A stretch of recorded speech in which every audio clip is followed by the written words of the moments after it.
they take third or Right. Okay, we'll see how that goes. All right, Boker Tov. All right, so today's daf is daf Chet, and we pick up 2 lines from the bottom. Amar Reb Zreik, Umodim Shim Shachat Yachor B'dech V'yichase. So we're dealing with the debate of Beit Hillel, Beit Shammai about what to do if you do not have prepared dirt to cover the blood of and you want to shecht a chay or an oaf, like a deer or a chicken, for Yontiv. So first we dealt with the question of whether we were talking about lechatchila b'diavad. We decided we were talking about lechatchila. That Beit Hillel says, Beit Shammai says you can do it lechatchila and then just dig and cover it. And Beit Hillel says no, you can't do it lechatchila. But they agree that if you went ahead and did it, then you can dig and cover it. And now we're going to get to the issue of how could you dig and cover it? Aren't there certain, at least rabbinic, if not biblical, problems with doing that on Yantiv? And this isn't tzarech ochel nefesh because the animal's already been shechted. You don't need to do this in order to eat it. It's doing a mitzvah saseh, but it's not necessary in order to make the food edible. The food is kosher without doing this. So how is this allowed? So let's take a look. And let's take a look at what the problem is. So 2 lines from the bottom on Zayin and Bet. Amar Reb Zreik, Amar Rav Yehuda. So first of all, you have to have the shovel stuck into the dirt from the day before. Now that addresses the muktzah idea, right? Why isn't digging the dirt, like dirt is normally muktzah? That's an issue that we'll get to. You have no use for it, and this dirt wasn't even like usable. It wasn't yet like sort of loose dirt. It was like packed into the ground. So how do you get around with the muktzah idea? So you got your shovel stuck in from the day before. You knew you were going to shecht and dig. You didn't get around to digging and loosening up the dirt beforehand, but the shovel's already there, so it's not a muktzah issue. Okay, but how about like digging on Yontiv is a problem beyond just muktzah? So the Gemara says, "V'haka avid katisha." You're grinding, you're taking the clumps of earth and sort of transforming them into loose dirt, and that's sort of like tochen. Tochen is when you would take a piece of wheat and turn it into flour. So it's a solid mass that you're turning into like a more, right, you're pulverizing, but yeah, you're turning it into a what's like a dust-like type of a loose type of a material, and that's a type of a tochen. So that's a biblical prohibition. So it says, Amar Rav Yechia Barashi, Amar Rav Ba'afar Tichoach. It's loose dirt. All right, so you're really just digging loose dirt out of a hole. You're not turning a clump of compressed clod of earth into loose. It's already loose dirt. So the Gemara says, "V'haka avid guma." All right, but minimally you're making a hole. Now, sort of Tosfos discusses it means that it's like, you could have 2 scenarios of loose dirt. You could have loose dirt, loose sand in a sandbox where you take it and you don't make a hole because there's no like solid dirt around it, right? So everything just sort of shifts and you don't make a hole at all. But here, if you have like loose dirt in or surrounded by solid earth, when you dig it out, you're making a hole. And isn't that a problem? Because why is making a hole a problem? But making a hole could be one of 2 problems on Yontiv or on Shabbos. One is that it's boneh. You're creating something. You're creating a hole in the ground that's usable. You can store things in it. The other thing is that if it's in a type of a field that's made for planting and it's in a way that's possible for planting, then it's a type of a choresh. It's a plowing. So aren't you making a hole? Isn't that a malacha on Yontiv? So the Gemara says, Rabbi Abba, like Rabbi Abba, Damar Rabbi Abba, hachofer guma b'Shabbos, ve'ein harach el afara, almost exactly this case. Could have been tailor-made to explain this case. You dig a hole in the ground on Shabbos, but you're not interested in the hole. You're interested in the dirt. And the malacha is because of the hole. That the hole is either creating a bonnet, or something to be, something for, it's a structure, something to place things in, or because it's for planting. But here, you're not interested in the hole. The hole is a byproduct of your extraction of dirt. So the halacha is patur aleh, you're exempt, because that's called malacha shein tzricha legufa. It's a malacha, but what your intention was not the same as the defined purpose of the malacha. The defined purpose of the malacha is making a hole. For you, that was a byproduct. Your intention, your tzarich, was not legufa, was not for the basic purpose of the malacha, but was for a different intention, and this was just a byproduct. Now that minimally is forbidden d'Rabbanan. So how are we allowing it here? So, so Rashi throws in here, he says, if you look at Rashi, Ela Mekalkel, 3rd line from the top, the Kol HaMekalkelim P'turim. Rashi throws in here that it's not just Malacha Shein Tzriach L'Guf, it's also Kilkul. That makes it it even, it's sort of destructive to the ground, and that makes it even more lenient. Tosfos basically says, obviously, we're giving you a certain amount of latitude to be Mekayim, the biblical mitzvah of Kisui Hadam, but we have to get it down to a Durabanan problem. Okay, so if you take a look at the Tosfos, so Eino Tzarich Lefra Patur, Tosfos says, Mishum Davim Melacha Shein Tzrich Legufa, Upatra Lav. Atemadim came Patra Avalasu Lechatchila, Shalasu Lechatchila. So for that, Rashi's answer was Kilkel, which makes it better. Tosfos says, V'yesh Lomar D'Mishum Simchas Yantav Mutar Afilu Lechatchila. All right, we give you that allowance. Now, that's not across the board, as we're about to see in the next line of Tosfos. And it's funny, it's called Mishum Simchas Yantav, right? Not because of the mitzvah of Kisui Hadam, but presumably, if we make it harder for you to do Kisui Hadam, it will be harder for you to shecht. Although again, it's funny because according to Beitzah, you're not supposed to shecht anyway. So framing it as Simchas Yantav once it was already done is a little funny. But anyway, even that is not a blanket allowance, because then he says, why did you need the shovel stuck in the ground from beforehand? Which is a little bit of begs the question, doesn't exactly say why. Somehow the issue of muktzah, we're not going to override. Like, you need to address the muktzah issue. You got to have your shovel stuck in. You have to make sure that it's not muktzah. But once you've addressed the muktzah issue, and the only issue is an issue of, digging a hole, which you're not allowed to do, well, it's only a melacha shein tzricha legufa, will allow. It's pretty funny. You would think that if you wanted to be strict, you'd be strict on the thing which more bordered on the melacha, as opposed to something which was just an issue of a derabanan of muktzah. But anyway, we will see as we continue this issue about the muktzah thing, but the Gemara here is giving some latitude to something that normally would be forbidden. Yes, Charlie? Nobody's bringing up seek ratio. You're guaranteed to make a hole. Yeah, so the question is in general, which I'm not going to get into right now, that every case of davar she'eino mitkavein psik reisha could be redefined as a melacha shein tzricha legufa, right? I'm dragging the chair across the flower bed, so if it's a psik reisha, it's such a heavy chair and a loose flower bed that it'll definitely make a furrow. That's called, that's already not allowed because that's a psik reisha.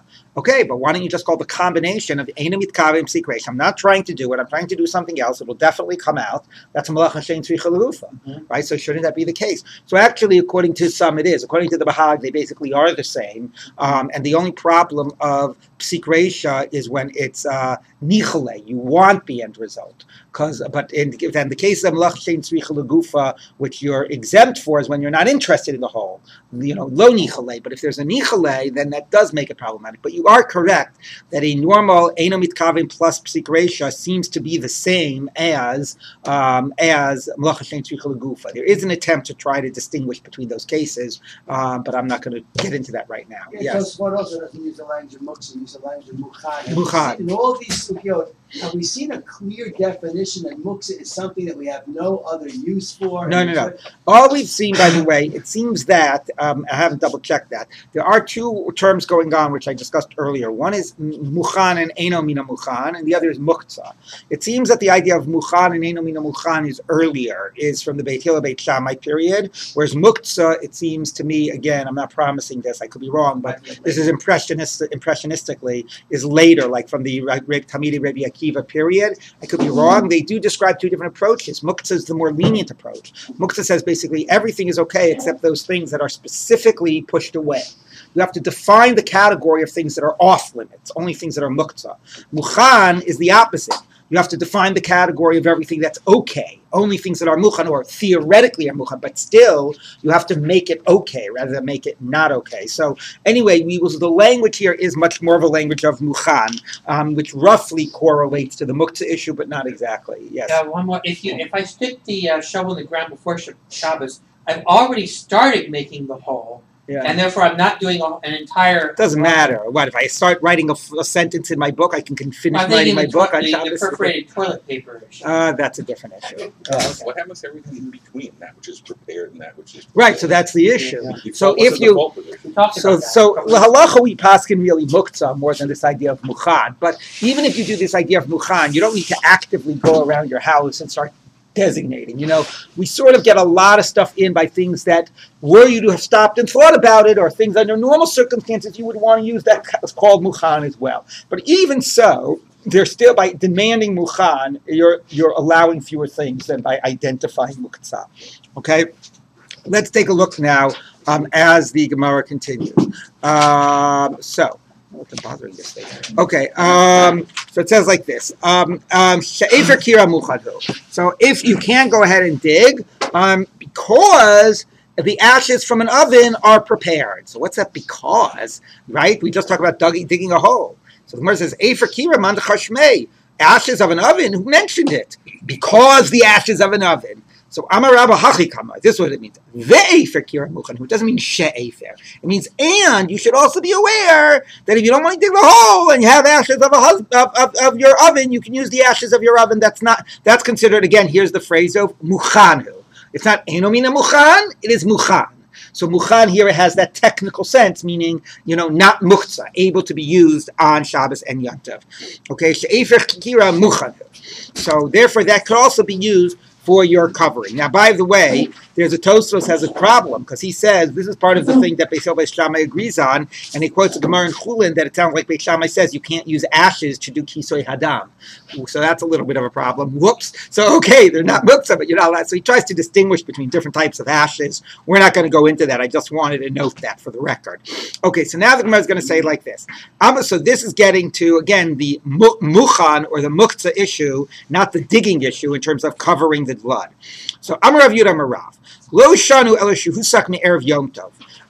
When is it that ashes are considered muchan if you lit the fire erev Yom Tov? So meaning it was already ashes when Yom Tov began, but don't say that ashes are something that that you have no use for. It. Ashes is something you'll just throw out. No, if you already had ashes in the oven when the oven began, ashes are stuff that you might have a use for around the house, and that's considered not muktzah. Aval, 1 minute. Aval husak bi Yom Tov, and again by Yom Tov we can have these interesting scenarios because you're allowed to make a fire on Yom Tov.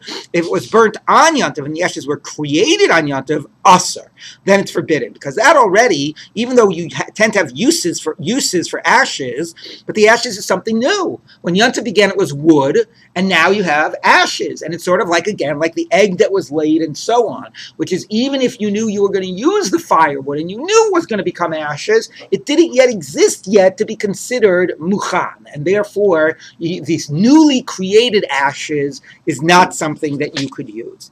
However, it goes on to say, V'im ra'ui litzlopo Beitzah, let's say the ashes are still hot enough, and there's enough substance to them that you can still cook an egg in the ashes. Then mutar, it's permissible. Why? Why is the fact that they're hot make it permissible? And the basic logic is they haven't totally transformed. Exactly. Since it started Yom Tov as wood, and what do you use wood for? You use wood for making a fire, holding a fire, cooking things, and these ashes are still in that category. They're still functioning like the wood. They're holding the heat, and they could be used for cooking. So in that type of way, they're slightly transformed wood, but they're still wood. They aren't yet something totally new, and therefore they're considered muchan. But once they've completely changed, and now they're just dead ashes, now there's something that's different, and they are not able to be used if they were newly created on Yom Tov. Dov, you had a question? No, Rashi actually answered. Rashi adds here that you have to have had in mind from before Yom Tov you're going to use these ashes in order to cover the blood. So there's a kavanah issue here. That's not so clear. What? Rashi says, Shehusak me'etmol daite aluye. No, daite aluye, and that's what we're going to see, and that gets back to this question of what muchan means. Nobody ever says muchan means you have to go around and designate and specifically consciously say, I'm going to use this, I'm going to use this, I'm going to use that. Daite aluye means, it's something that you would think of, like if somebody would stop and say to you, you didn't consciously think about it for 1 second, but I would stop and say to you, Dov, you think it's possible you might have some uses for your ashes over Yom Tov? Says, yeah, if I ever needed them, I'd use them. So daite aluye just means like, not necessarily even your conscious das is on it. Yeah, it just means like you could say it that way, but it doesn't mean like we would have to ask you. And if you said to me, I never stopped for a second before Yom Tov to think about the fact that I might use the ashes. Like, it doesn't matter. As a general principle, is this a type of a thing that you tend to use around the house? Yes. So that's daite aluye. A general principle. It's the things I know that I can anticipate I might have a need to use. Okay, that's basically how this is to be understood. The Gemara never sort of says you have to consciously do it. Okay, let's take a look. Tanya Nami Hachi, we taught similarly. When they said the ashes of an oven are muchan, meaning so they're able to be used, not eno mina muchan. So lo amru elo shehusak me'erev yantiv. That's they only said this when it was burnt, turned into ashes before yantiv. So the point is, even though it's ashes, don't say ashes is like the smelly garbage and it's not mina muchan. No, it's the type of thing that you would have a reason to use. Aval husak bi yom tov, it was newly created on yom tov. So in that case, asur, it's forbidden. But being royal, it's lospo Beitzah mutar. If you can still cook an egg on it, then it's permissible because then again, it's not like something new. It's more like a slightly transformed piece of wood, but it still is like the original piece of wood. Okay, and now we go on. Hichnis afer liginato. This is presumably is a continuation of the Beitzah. If you bring in dirt into your garden, or into your sort of like alley, your yard, mutar l'chasotbo, you can use it to cover the blood with it, because then basically you've got a pile of dirt, all-purpose dirt, like, you know, really brings you into their realities, right? Dirt was a very usable thing. You could use it for a lot of stuff. Use it to cover up some smelly things. You can use it for, I don't know, filling in holes. So you got a pile of dirt in your yard there, in your garden there. It's some nice all-purpose dirt. So the whole point is it's all-purpose dirt, and therefore it's muchan. It's stuff you have who knows, any use you'll have for it, you'll use it for. So that type of dirt, you don't need to have a shovel stuck in from the day before. Whatever, that's the type of thing you can clearly is not muktzah and you can use for kisei hadam. Now, Ve'amar Rav Yehuda, now says also Rav Yehuda, and it's not so clear how this is really different than what we just said before. Machnis adam melo kupato afar. A person can bring in a basket full or box full of dirt, like maybe into the house, va'osaba kol tzarcho, and use it for any purpose. So how's that different than this big pile of dirt in your garden? So Rashi says it's a smaller pile, like, you know, that the garden you have a big pile, so clearly it's like set aside for any use you might have. Whereas this is a box full. It's not so big. It's not so big. Maybe if it's sitting there on the ground, it's, you know, if you had a dirt floor, pretty soon it'll become incorporated into the ground itself. So the chiddush here is that even though it's not such a big pile, it's still allowed. The other part of the chiddush here is kol tzarcho, which is like if you bring in, hey honey, look what I picked up in the store, a box of dirt. You know, perfect. We can use it for so many things. And you bring it into your house for that type of purpose. Like, why you bring dirt into the house, right? Because it's not out in the field. Out in the field, you know why you need dirt. Anyway, you bring it into the house, it's to serve as for any purpose. Kol tzarcho. So, like, meaning, you know, some types of things we might just say, well, that's the type of thing you would expect to use for X, but not for Y. Like, if you've got dirt in your yard, maybe you would use it to fill up holes, or you'd use it to cover the blood if you shecht animals in your backyard, but you wouldn't necessarily use it, I don't know, for a sandbox. That's not what you use dirt in your yard for, the pile of dirt. But if you bring a box of dirt into your house, there it's kol tzarcho. It's any type of use you might have is on the table. So let's see sort of where the Gemara goes with this. Yes. Cat litter. Yeah, it's basically dirt. Right. So again, totally fine. Yeah. Anything that has set aside for that function is like not muktzah. There's nothing. It's not like dirt is objectively muktzah, right? I mean, a sandbox is not muktzah. It's set aside for playing, right? So now the question. So let's take a look. So, you know, but, you know, it is an interesting question. Could you use, like, the sand of a sandbox to do other things with? Because sand of a sandbox is like, it's not cheap to get that type of sand, right? It's not just stam dirt. So can you use it for something you would use stam dirt for? Exactly.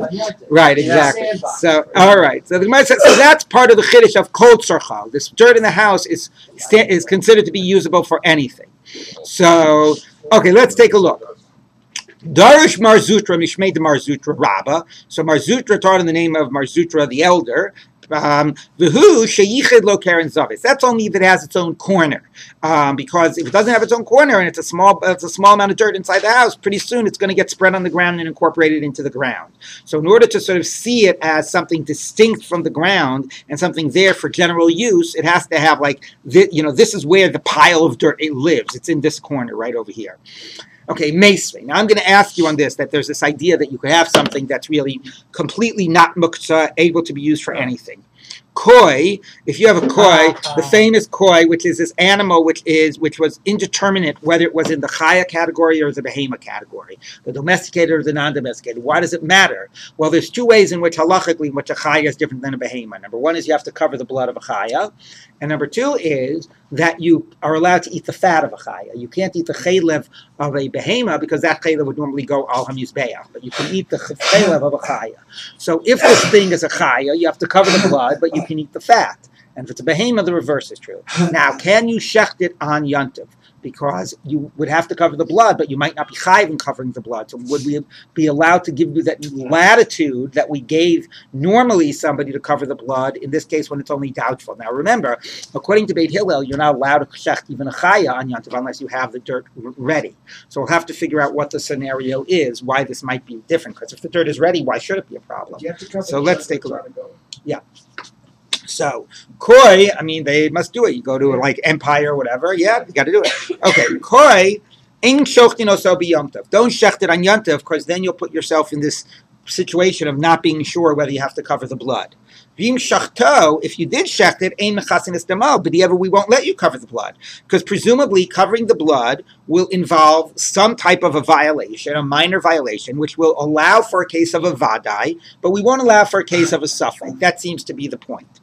Okay, now presumably, if this were the case about the loose dirt in the hole, then we understand what's going on, right? Because there, as we just said, we're going to give you a certain latitude that generally should be problematic. It's like making a hole, but we'll let you do it. You need to cover the blood. B'di'evid, you should have done it, but you did it, cover the blood. But by a koi, we won't give you that latitude because it's not necessarily an obligation. That makes sense. We just saw that we'll give you a little latitude, b'di'evid, if we need to in order to cover the blood, but not for a koi. But the Gemara says, I don't get it. The Gemara says, who needs any latitude? I can give you a very common scenario. You have a pile of dirt in your house, which there's no latitude needed. There's no muktzah. There's no digging of a hole. What's the whole problem? And presumably, this was a very common scenario. So if Rav Yehuda is right, what should the issue be? V'isa, and if it's true, what Rav Yehuda said, l'chasi can Rav Yehuda. Cover it like what Rabbi Yehuda suggested. So why should this whole thing be a problem? Rabbi Yehuda is a common scenario, and it would be a case where there'd be no muktzah, no concerns. So do it even for the koi.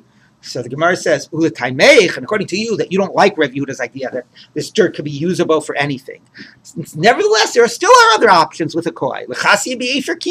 How about using, ashes that were in the oven from the day before? That's completely non-problematic. Right? There's no hoe making, there's no muktzah. There are other options that are non-problematic, which you should be able to use for a koi. Oh, bedecker notes, or with the stuck and shovel. Now that Tosfos takes those words out for other reasons, but because anyway, there's an easier answer. The stuck and shovel is problematic, right? The stuck and shovel is making a hole and and so on. It's not non-problematic, but at least the ashes of the oven is okay. So the Gemara says, I don't get it. Why should you not shech this koi? According to Rav Yehuda, just use the pile of dirt. And the response back is, forget Rav Yehuda. Why not shech it? Just use ashes, right? So what's the problem? There are things which don't require any rule bending that would allow me to cover the blood. So why shouldn't I be able to do the koi that way as well? So Ella, the lace, we must say, we're talking in a case where you don't have ashes to use. And we're saying if you don't have ashes, then the only thing you can do is dig the hole. Don't dig the hole. So Hachanami, the lace. Here too, we're talking that you don't have a pile of dirt. Okay, so it's a case where you don't have ashes, you don't have a pile of dirt, and therefore it's saying don't shech this koi because that would require a certain yontiv violation. So the Gemara says 1 minute. If that's true, that you don't have ashes and you don't have dirt, you're suffix. Why are you just telling me not shech the koi? Afilu vadei namilo. You can't even shech the normal chaya. Why not? Because we're talking according to Beit Hillel, right? What does Beit Hillel say? If you don't have ashes, you only have the shovel and you'd have to dig a hole. Beit Hillel says, don't shech. B'di'evid I'll let you shech, but don't shech. So if you wanted to make a difference, b'di'evid I already shechted. Can I dig the hole or not? And we would say, well, by a behema, yes. By a koi, no. That I get. But if we're talking about that all you have, you don't have ashes, you don't have dirt, all you got is the shovel in the hole, then both a koi and a behema, this answer is the same. L'chatchila, don't do it. So what's the difference? Afilu v'arinami lo. Somebody says, lo mi baya kamar. No. We're saying, it goes without saying. Meaning, lomi by a vadai de lo lishchot. Certainly you can't shecht a vadai, because that'll put you in a position that you'll have to dig the hole. So Beit Hillel doesn't want you to shecht a vadai lechatchila if you would have to dig a hole. Aval safek, but I'll come and say like this: oh, I got a solution. I'll shech the koi, and therefore that you should let me do. You come to the rabbi, says, look, we're past like Beit Hillel. Don't shech your deer because you'll have to dig the hole. Oh, I got an idea. Let me shech my koi, and then it'll only be a suffix if I have to dig the hole, and I won't dig the hole, and no big deal, so I won't cover the blood. But maybe I don't even have to cover the blood. So meaning you're suggesting to do it without covering the blood. Maybe we should let you do it lechatchila without covering the blood. Okay, kamash malon. That no, we're not going to let you get into that situation. You want to shech your cow, fine. But you want to shech your deer? No, because you'll have to cover the blood. You want to shech your koi without covering the blood? No, we're not going to let you shech the koi without covering the blood. So we're not going to let you shech the koi. Okay, so now how have we explained this Beitzah? We're talking that you don't have nice prepared dirt or ashes to use, so it's going to be a problem because you'll have to dig that hole, and therefore we're saying don't do it by a behema that'll force to dig the hole. Don't do it by a koi. Actually, don't do it by a chaya. You'll have to dig the hole. Don't do it by a koi and suggest not digging the hole. That's not acceptable either. But if you went ahead and you did shecht it, then we could by a chaya dig the hole, by a koi not. But lechatchila, you shouldn't be shechting either. Okay? So now the Gemara says like this. Vaha midiktani sefer, 1 minute. At the end of it says, V'im shachto ein mechasim nestamo. If you shechted it, you cannot cover the blood. Nichlal b'de'islei askiman. So you see that we're talking about that you do have something to cover it with, okay? Because it says don't cover, which means that there is a possibility of covering. So how could you say that there's no possibility of covering? Now, again, it's hard to understand what that question is, because it could be there's a possibility of covering by digging a hole. And that's what we'll allow by the case of a chaya, and we won't allow by the case of a koi. Okay, so Rashi and Tosfos try to figure out exactly what's bothering this Gemara. But Rashi reads it as that the Gemara literally thinks that there's absolutely nothing. You can't even dig a hole, like there's no shovel stuck in or whatever. Ela maraba. So therefore, again, not exactly clear why the Gemara is rejecting that read of the Beitzah, which is a completely reasonable read of the Beitzah. That's just saying b'diavad in one case dig the hole, in the other case don't. But rather, anyway, Rava says efer kira muchan levadai ve'ein muchan lisafek. So we're going to go back and say, fine, maybe you did have ashes. So why can't I use the ashes to cover by the koi if ashes are considered mukhan? Because they are mukhan for things that have a definite need. They're not mukhan for things that only have a doubtful need. Now that, I got to tell you, is pretty funny. It's like, even if the reason I'm doing it is because I have a doubtful obligation, the sort of doubtful obligation creates a vadai need. Right? I maybe have a chiyuv to cover the blood, but the fact that I maybe have a chiyuv to cover the blood means right now I have to cover the blood. Okay? In practical terms, whether in halachic terms I have a chiyuv, we don't know. But practically, that means that I got to cover the blood. So why should my ashes? Think that I'm going to be able to use my ashes for a similar type of a need, unless it gets back to this issue of that it's not like you have a generic intention in your head, like I'll use it for whatever. That gets back to the dirt. They said if you have a box of dirt, it's generic and you can use it for whatever. But maybe ashes, it's how many things do you use ashes for? Erev Tisha B'Av, chasna, if you have that minhag, how many things do you use ashes for? So maybe it's saying that for ashes, the only thing it's muchan for are the things you expect to use it for, because there's very few things. And one of those things would be shechting a chaya, but you wouldn't expect to use it for a koi. So that's what the Gemara says. I understand if we didn't have Rav Yehuda and the idea that dirt could be used for like kol tzrachav, anything under the sun. So ashes, maybe we'll say you intend to use it for a chaya. You don't intend to use it for a koi. And therefore we have this problem of shechting the koi because you won't be able to use the ashes because that's not mukhan. But again, according to Rav Yehuda, if dirt is available for everything, what's the problem with shechting the koi? You could, because dirt, his whole point is kol tzrachav. Ashes, we never said kol tzrachav, so we could say those are only designated for the things you would most likely expect, vadai and not safek. So the Gemara says, let's take a look. With safek my time low. So what's the reason that they're not considered Now, the Gemara first didn't really understand the answer. It didn't understand that it was a muktzah difference, because, as I just said, what does it mean that it's not muktzah for vadai, but it is muktzah for safek? So the Gemara understood that the real difference is, are we going to allow you to dig, to scoop out the ashes? So the Gemara says, the safek my time alone, the ka'avid v'guma. Maybe you're afraid that scooping out the ashes makes a hole. Vadai nami ka'avid guma. So vadai also is creating a hole. So the Gemara says, Ella, the hole isn't a problem because of like what Rabbi Ava said, which is it's a malacha shein tzricha leguva.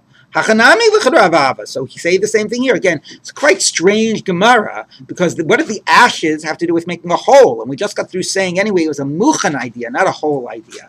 So the Gemara says Ella suffix. So again, the Gemara should have shifted away from the ashes, and now it's really focusing much more again on the digging of the dirt and the digging of the hole. Okay, so let's now focus on that because again, ashes suffix versus vadai did not make so much of a sense, although we'll get back to that. Ella says the Gemara will try again. Suffix my taima. Why is it that by a koi you cannot go ahead and cover the blood if you shechted it? Dilma avi kitisha. Now we're getting back to what really makes sense as the basis for distinguishing. Okay, don't shecht the chaya, you'll have to cover the blood. Don't shecht the koi and say I won't cover the blood. That's not acceptable either. So don't shecht either the chaya or the koi. If you went ahead and shechted, by the chaya you can dig the hole, by the koi you cannot. And this is clearly the pshat of the Beitzah. Now we're getting around to that and saying, okay, so we're going to give you more latitude by the chaya than we are by the koi. Let's see how that plays out. The more latitude is, although digging the hole raises certain problems, we'll turn a blind eye to it by the case of the chaya when we won't by the koi. Okay? So it says like this. So, Ela Safek my time. Why would we not let you dig a hole by the case of Safek? Dilma Av Ketisha. Because if you're digging a hole, even though it's Melacha Shein Tzricha Leguf and so on, but you might come up, and even though it's loose dirt, there might be a clot of dirt amongst the loose dirt, and you'll come to pound it and pulverize it and do a Melacha. So that's why, if it's only a case of a koi, we won't let you dig the hole, because it could lead to a accidental Melacha. So vadai nami nigzer mishum ketisha. Let's also not let you do in the case of the vadai. Now again, the answer here seems obvious. There are some concerns. How much do we override those concerns depends on how great the need is. If it's a vadai mitzvah of kisui hadam, we'll not be so concerned about it. We'll let you do malacha shein tzricha legufa. We won't be concerned you'll come to grind it if that happens. Whereas if it's only a safek, we'll be more concerned. It seems like a very obvious difference. The Gemara somehow isn't buying into it. If there's a concern that doesn't allow you to do it in the case of a safek, it shouldn't allow you to do it in the case of a vadai. There's no difference between Yontif and Shabbos and these malachas, right? In terms of other than right, defining the malachas, the categories of the malachas are not different. The difference is whether it's if you're going to do it with tzarach ochel nefesh, but the categories of the malach are not different.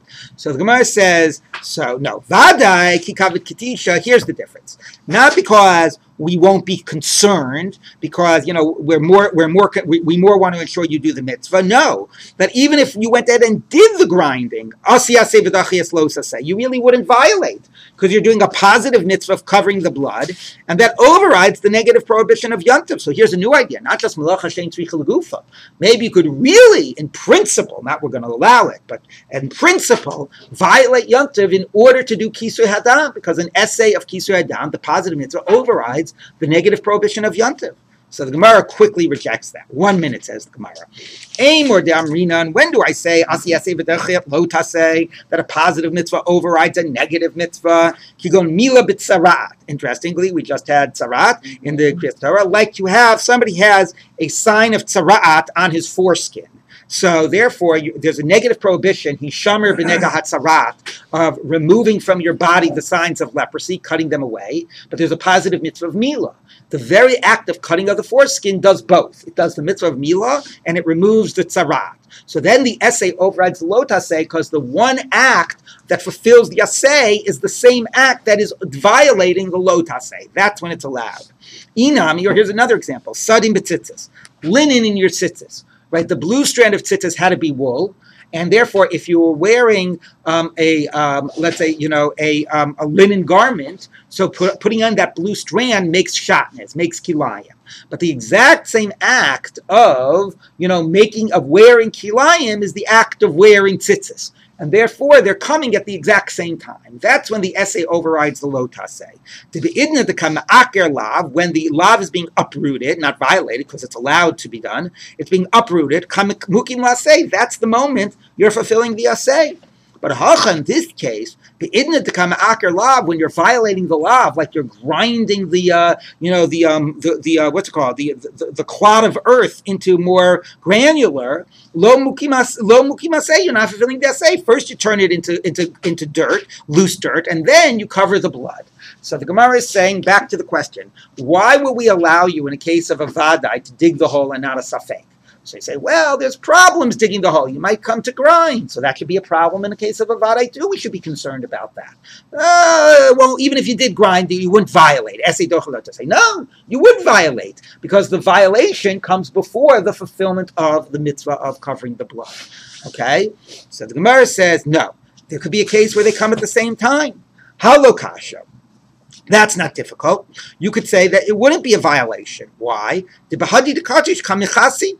Could be as you are pounding the clod and turning it into dirt, you're pounding the clod over the blood, right? You got the scenario, you got a clod of earth over the blood and you pound it, so the act of turning it into dirt is the same act of covering the blood. Now the point is, okay, that's a possibility, but that doesn't mean that that's definitely what will happen. There still is a scenario where you would violate Yontav, that you would first turn it into dirt and then cover the blood. But let's see, the Gemara has a different answer anyway. The Gemara says, sof, look, bottom line, says the Gemara, this whole idea of essay dochalotase doesn't work here. It doesn't play. Yom Tov, essay velotase. Yom Tov is not only a negative command, lotasem melacha, it's a positive command, which is, it says Shabbaton, that it should be a day of rest. So therefore, it's a positive command and a negative. Ve'ein essay dochalotase ve'aseh.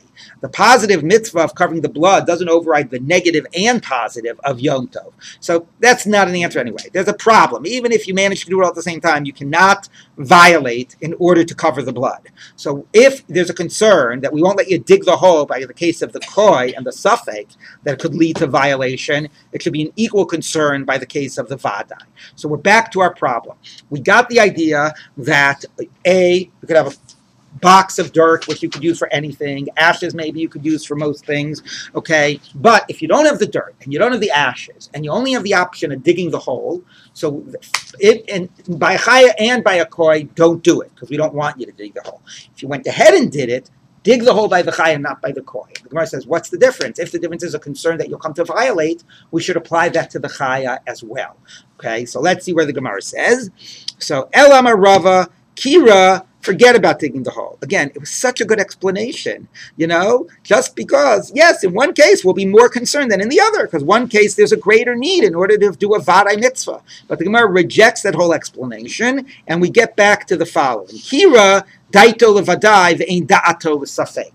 What the Gemara seemed to be saying earlier, now it's coming back to. You have ashes, but as opposed to a box of dirt, which is good for anything, you have the ashes you plan on using for things that have a definite need, not things that are doubtful, which is another way of saying, like I said before, ashes don't have a lot of uses, so you only have in mind the few standard uses for them. You don't have generic use in mind. And therefore, you cannot use the ashes by the case of the koi, because for the koi, they're muktzah, they're not muchan. They're only muchan for a case of a chaya. Again, very funny that it's something is muchan for uses A, B, and C, but not D, E, and F, even though D and F are also reasonable uses. Okay, because those were more doubtful whether you would have to use it for D, E, and F. The Azda Rava l'taimei. Rava goes according to his reasoning. Dama Rava, Hichnis afar l'chasus bo tsoa, mutter l'chasus bo dam tzipor. Now, if you brought in dirt to, again, your sort of generic all-purpose dirt, and you were going to use it to cover like excrement, like, you might have a little baby who poops around the house before an age of diaper, and you want to use the dirt to cover it up. So you can also use it for covering the blood of this is on Yontav. It's not muktzah, it's muchan, for covering the blood of a chicken if you shecht a chicken. Now, if I asked you got a baby in the house and you've got a chicken, which one is the vadai use you'll use the dirt for, and which is the suffix, what would you say? The baby is the vadai, right? So the Gemara is assuming the opposite. The chicken is the vadai. You're definitely planning on having chicken for Yontav. The baby's the suffix. What's the suffix? So Rashi says, well, it depends if he poops in a place where it bothers you or not. So definitely dealing with a very different reality. Okay, for some case, the case of the covering the tsoa, the excrement, is a suffix. So it says if you brought in the dirt for things that you only maybe even had like a doubtful need for, you can certainly use it for things you're definitely going to have a need for, like covering the blood of the chicken. But dam tzipor, if you brought it in the house to use for covering the chicken, asur lechasos bo tsoa, you can't use it for covering the poop, because that were not things that you would not have necessarily expected you would need it for. So this is introducing this fascinating idea by Muchan, right? Normally we either understand it's either Muchan or it's not Muchan. It's either Muktzah or it's not Muktzah. Here, no, it's Muchan, and this also gets into the idea of defining Muchan as a positive category rather than as Muktzah as the positive category. If something has to be Muchan, maybe it's only Muchan, and we get to like what I would have been thinking, what would have been my intention. Only Muchan for things that are the most, like the things that I would normally use it for, that would regularly come up, not the things that would come up only rarely. Only Muchan for Vaday, not Safek. So therefore, and that's the difference, says the Gemara, when Rav Yehuda says a pile of dirt, kol tzrachav, presumably that's everything. He has an approach that's skeptical about that. The ashes, the dirt, maybe those are only considered Muchan for Vaday, not for Safek. And that helps us explain why you can't cover the blood by this koi, because ashes and dirt or whatever are only considered usable for things that are normal, regular uses, definite things you'll use it for, not things that are less likely that you'll need them for. Okay, so it's important to realize the bigger theme that's going on in the Gemara is that Rav Yehuda introduced this idea of a pile of dirt. You could be oseh kol tzrachav. And kol tzrachav, the Gemara latched onto it. Anything? What about the whole koi case? Meaning, and what's that opposing? It's opposing an idea that even though we say ashes and dirt and set aside are not muktzah, that doesn't mean that they're usable for anything. It means that they're mukhan for high likely uses, for vadai. They're not mukhan for safek. And that helps explain why you can't cover the case of the blood of the koi, because these things are considered muktzah or not mukhan vis-a-vis that. And they're no longer making a distinction between ashes and dirt. Right, meaning Rav Yehuda seemed to be saying dirt is better because dirt is any use. But now Rava is saying, they're trying to bring this example of a koi, and a general approach that's saying no, whether dirt or ashes, it's a more limited set of usages that it's muchan. It's not anything under the sun. Okay, now we'll keep on going, but that's exactly that theme. Can there be something like dirt, according to Rav Yehuda, that you can use for anything? Or is this idea that no, all these things are vadai but not safek? Right, so the Gemara says like this: Nahar Belai. So who Nahar Belai, Rashi tells us in a different Gemara, is Rami Bar Barebi or Bar Bruchi. So whatever that name means, Nahar Belai, it says. Where are we? Okay, thank you. Amri afilu hichnis afar lechasos bo dam tzipor mutar lechasos bo tsoa. Even if you brought in the dirt for the chicken blood, you can cover the poop. Now, is that because in principle he says that poop is also, fundamentally, he only lets you use it for vadai, but he says covering excrement is close to a vadai need? Or he could be arguing in principle and saying, like we said before, kol tzrachav. I don't believe that just because you have one thing in mind, you're only, it's a small list of the things that you can use Whatever it for. comes Whatever comes up, exactly. So let's take a look. Okay, Amri b'Marava, Pligi bar Rav Yossi bar Chama, Rabbi Zera. So they say that in Eretz Yisrael, this is the debate of Rabbi Yossi bar Chama and Rabbi Zera. Amri le Rava braid Rav Yosef bar Chama of Rabbi Zera. And some say Rava, the son of Rav Yosef, was the first man Damar, and he argues on Rabbi Zera. Chadam koi harehu kitzoa. One says you got to love this comparison. A koi is like excrement. It's not like excrement. What that means is we're assuming again that everybody buys into this idea that if it's set aside for something that's a vada use, you cannot use it for something that's a more doubtful need. And the question though is that that's like a continuum, right, of how definite and how doubtful. So apparently, way at one end of absolutely definite need, if I make chicken every Yom Tov, is covering the chicken blood. Now, a little not definite, but in the, 90 to 95% likelihood is the covering of the excrement. Koi is maybe, somewhere over here, like in the 60% or something. So that's the discussion. Is koi like tsoa? How much is koi a high enough likelihood of need that if I can use it the same way if I set it aside for the blood, blood, it's assuming if I set aside for the blood, why can I cover the tsoa? Not because I don't buy into the distinction of vadai and safek. I do buy into that distinction. I just say that tsoa is so likely that it's close to the vadai category. So now let's talk. Is koi also close enough to tsoa, close enough to the vadai category that I can use it for koi as well? Okay? So Chad Amar, one says... It's not the same question. Because one is the likelihood of happening, and one is whether it's required when it does happen. I know. That's a very good point, which is you're absolutely correct. I'm glad you picked up on that, so I can't get one over on you. It's what I said before, like, who the heck cares that the obligation is safek? The need is vadai, as opposed to the case of the excrement. What we're trying to say is that the need is a suffix. I might not need it for it. But at the core of the whole question is, if I always on every yontiv have a koi, that's my special yontiv dish, then that's a vadai need. Even though the actual legal obligation is a suffix, the need is a vadai need. Yeah, I don't know the answer to that. Funny, I'm glad you picked that up, though. It's a baby in the house. It's a vadai. Well, that's why we're saying that the excrement is a kar of levadai. So let's take a look. Chad Amar, one says, koi hareu kitsoa. It's close enough to the tsoa case, it's close enough of a high likelihood of need, and therefore you can use it for the koi as well. Chad Amar koi eino kitsoa. It is not like the case of the tsoa, because, now, let's take a look. That tsoa, now maybe, again, if you say koi is kitsoa, maybe it's saying that it could be a way of saying that fundamentally you disagree, and you could use it even for general suffix cases. But koi eino kitsoa is clearly saying no. Tsoa you can use it for, that's close to vadai. Koi is much more suffix category. Tistayim de Ravahu damar koi hareu kitsoa. Let's say Rav is the one that says koi is like tsoa. Why? Damar Rava hichnis afer lechasus bo tsoa mutter lechasus bo dam tzipor. Dam tzipor aser lechasus bo tsoa. That he puts tsoa clearly in a suffix category. He says if you brought it in for tsoa, you can use it for covering the chicken blood. But if you brought it in for the chicken blood, you can't use it for covering the tsoa. So for him, tsoa is clearly in a suffix category, right? So if it's in a suffix category, that's the same category as koi. So saying koi is like tsoa, in theory, allows for, so that's sort of, so there's a way of saying, so koi isn't kitsoa, clearly lays out that tsoa is, you can use it for. Koi, we know something you can't use it for, at least according to this approach right now. It's clearly a suffix category. So koi eino kitsoa means tsoa is a much higher likelihood of use than koi, and you can use this type of stuff for tsoa, but not for koi. Koi is like tsoa, opens up the possibility that it could say you could either use it for both or not use it for both, but you treat it the same way.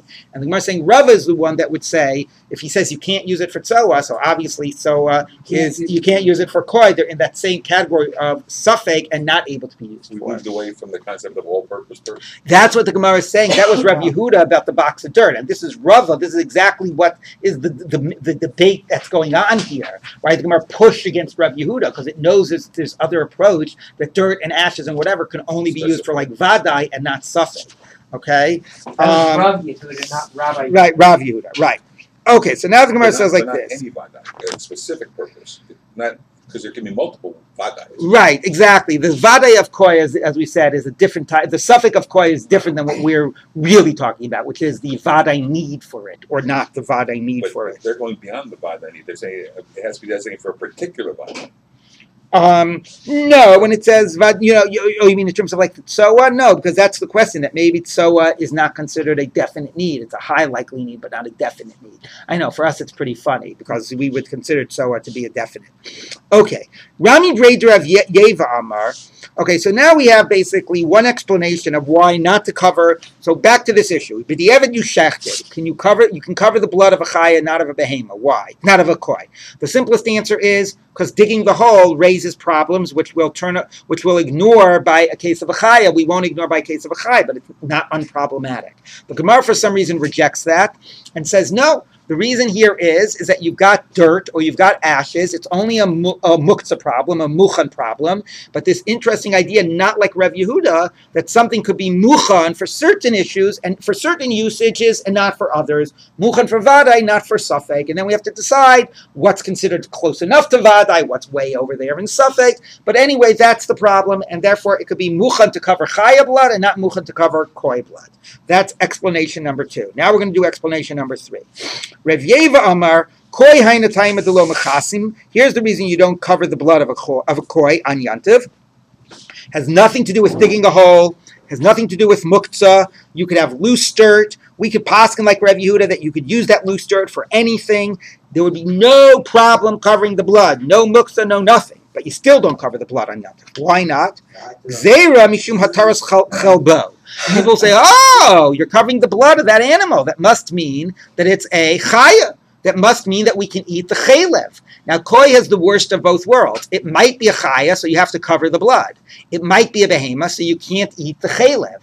If somebody sees you covering the blood, no problem in the actual act of covering. The problem is, it'll lead to people thinking it's a chaya, and they'll come to eat the chaylev. Mar says, "Ihachi afilu b'chol nami." So don't cover the blood in a weekday. People will make the same assumption in a weekday if you cover the blood. So Mar says, no. B'chol ami lenaker chatzera hutzarich. In the weekday, if they see you digging and shoveling or whatever, they're saying, who knows what you're doing? You got blood in your ground, and you're trying to clean up your ground. You don't want a blood stain in the middle of your backyard. So they won't think that it's a mitzvah of Kisrei Adam. But if you're doing it on Yantav, they'll know you're not allowed to be digging in your yard on Yantav. They'll understand the only reason you're doing it is the mitzvah of Kisrei Adam. The Gemara says, Shachat ba'ashba Michael Amemar. So let's say on a weekday, somebody shechted his this koi in the middle of a dung pile. So nobody thinks you're cleaning up your dung pile. Okay? So they obviously know that you're doing it for the mitzvah. Or limalech Michael Amemar. Somebody comes to the basin and say, do I have to cover the blood? So how can we say yes? According to you, that making it clear you're doing the mitzvah makes people think you can eat the chaylev, okay? Then we should never be able to paskin to somebody. If somebody said to us, should I cover the blood of a koi? We should never be able to say yes, because then they'll think that that's a chaya and you have to eat and you're allowed to eat the chaylev. So how do you make sense of that? Gemara says no. Here's the explanation. Ella, here's the explanation. B'chol, in a weekday, inami misafka, amrile rabbanan zil tarich v'chasi. People get it. People say, look, if he's covering the blood in a weekday, wherever he's covering it, on a garbage dump, on a dung pile, the rabbis told him to cover it. People know that sometimes you have to do things lahalacha to be machmir because you don't know. So just because they see him covering the blood, they'll assume, why is he covering the blood? Because it's a suffix, and they won't come to eat the chaylev. They know you do things sometimes because of suffix. But b'yomto, people say if he's covering it on yomtiv, imisafka, if the rabbis had a doubt how to categorize the koi, they never would have told him to go to expend this effort on yomtiv and cover the blood. So the concern again is that people will see you covering the blood. If they cover it the weekday, they'll understand maybe you don't know what a koi is, but whether it's a chay or behemot. If you cover it on yomtiv, they'll say the only reason you would not violate, but do such an effort on yomtiv would only be if you definitely had to cover the blood, if it was a definite chaya, and that we can't allow because then they'll come to eat the chaylev.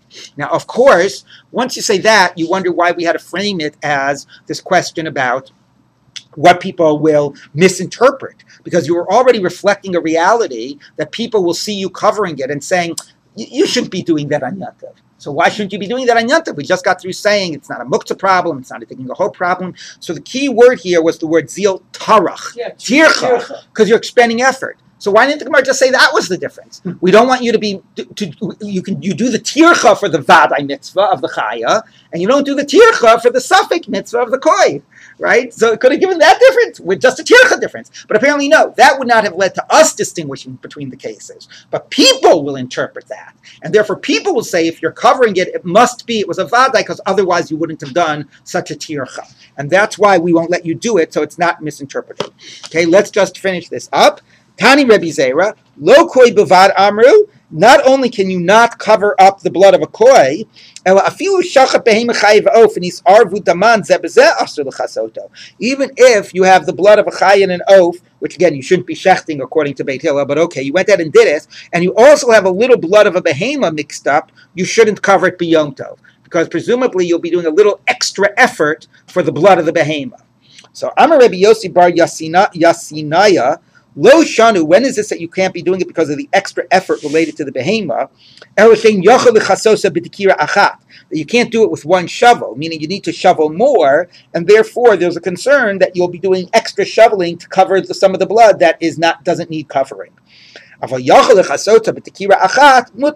you could do it with one shoveling, it's permissible because then you're not doing any extra effort. So the Gemara says, Pshita, obvious. No. Maybe